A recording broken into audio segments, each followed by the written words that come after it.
بسم اللہ الرحمن الرحیم۔ السلام علیکم ناظرین و سامعین، ہمارا ملک اس وقت نازک دور سے گزر رہا ہے۔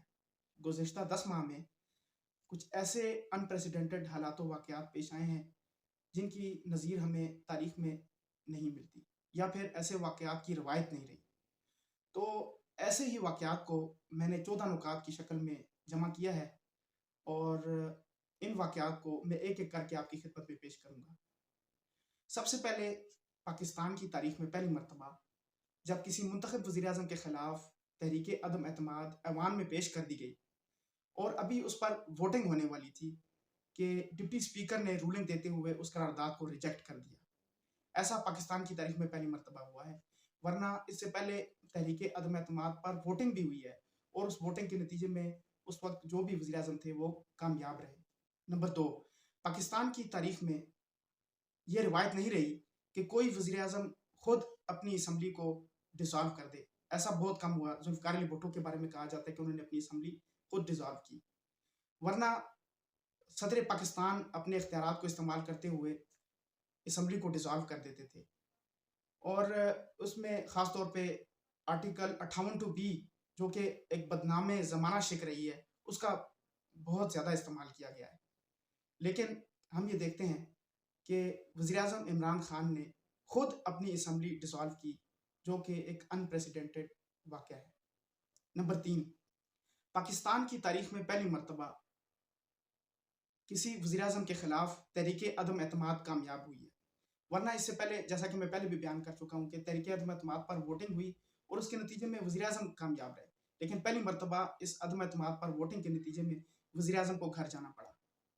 نمبر 4، پاکستان کی ہمیشہ یہ روایت رہی ہے کہ جب بھی کسی منتخب حکومت کو گھر بھیجا جاتا تھا تو اس حکومت کے جانے پر سیلیبریشنز ہوتی تھی، لوگ جشن مناتے تھے، مٹھائیاں تقسیم کرتے تھے۔ لیکن پہلی مرتبہ جب کسی منتخب حکومت کو گھر بھیجا گیا تو لوگوں نے نہ صرف یہ کہ سیلیبریشنز نہیں کی، مٹھائیاں تقسیم نہیں کی، بلکہ لوگ الٹا سڑکوں پر نکل آئے اور تاریخی احتجاج دیکھنے میں آیا۔ اور پھر سابقہ حکومتی پارٹی، آپ کو پتہ ہے کہ وہ ویسے بھی عوامی عطاب کا شکار ہوتی ہے، لوگ اس کو تنقید کا نشانہ بناتے ہیں، لیکن اس کے باوجود اس پارٹی کے ریکارڈ جلسے دیکھنے میں آئے، اور شارٹ نوٹس پر پے در پے انہوں نے جلسے کیے، ریلیز کی۔ تو یہ بھی ایک منفرد واقعہ ہے۔ نمبر 5، پاکستان کی تاریخ میں ہمیشہ یہ روایت رہی ہے کہ حکومتی پارٹیز بالعموم کم ہوتی ہیں تعداد میں پارلیمان کے اندر، جبکہ اپوزیشن پارٹیز تعداد میں زیادہ ہوتی ہیں۔ لیکن اس دفعہ یہ دیکھنے میں آیا کہ حکومتی پارٹیز کی تعداد زیادہ تھی اور اپوزیشن پارٹیز کی تعداد کم تھی۔ اور اس پر بھی مزے کی بات یہ کہ جو اپوزیشن لیڈر تھے وہ سابقہ حکومتی پارٹی کے تھے، جو اپنی پارٹی سے منحرف ہو گئے تھے، اور انہوں نے یہ اعلان بھی کر رکھا تھا کہ میں اگلی دفعہ ٹکٹ بھی حکومتی پارٹی سے لوں گا۔ تو یہ بھی اپنی تاریخ کے ایک منفرد اپوزیشن لیڈر ہیں۔ تو اس کی وجہ سے جو ان کے مخالفین ہیں وہ یہ بھی کہتے ہیں کہ پہلے فرینڈلی اپوزیشن ہوتی تھی، یعنی پیپلز پارٹی اور مسلم لیگ نون کی، اس دفعہ پہلی مرتبہ پیڈ اپوزیشن ہے۔ تو بہرحال نمبر 6، یہ نقطہ ناظرین و سامعین بہت ہی دلچسپ ہے۔